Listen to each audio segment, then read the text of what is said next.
Merg rup dintr-un capăt al străzii în altul. Oh nu știu unde sunt, dar trebuie să produc. Hei tu, nu vrei niște marfă, am ceva bun. Te pup, ne auzim după îți las numărul.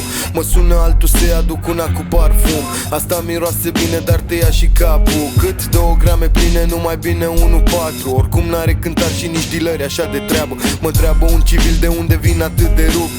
Nu știu frățiorul, nici măcar unde mă duc. De ce am ochii roșii că mi-au intrat la săpun. M-am spălat pe față că nu m-am trezit de mult. Hai du-te că și noi suntem băieți de oraș. Accent de ardele, am condus mașină de MH. Mă rog de bani încoace ca să-ți aduc niște hași. Și așteaptă-mă aici, promit că vin până la Paști. Favela, bagabonții poartă Nike, nu Margiela. Dacă plouezi cu gluga, nu umbrela.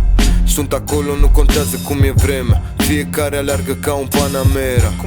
Eu cu gagică mea fumăm doar marinela. De dimineață și avem ochii ca în Coreea. E marfă tare, zici că mi-a vândut o velea. Putea să mă ardă cum soarele arde pielea.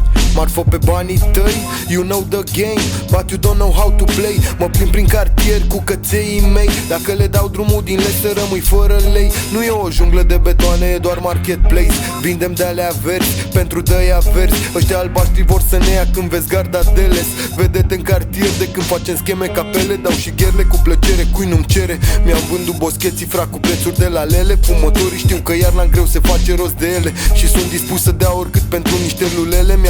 Mi-a dat unul ceva bețe ca să-și ia câteva paie. Cu banii ăștia coaie în Spania scumpărai claie. Facem deal-ul dacă mă pui și pe mine de un giant. 2 grame de la tine, că eu am doar de vânzare. Favela, bagabonții poartă Nike, nu Margiela. Dacă plouezi cu gluga, nu umbrela. Sunt acolo, nu contează cum e vremea. Fiecare aleargă ca un Panamera. Eu cu gagică mea fumăm doar marinela. De dimineață și avem ochii ca în Coreea.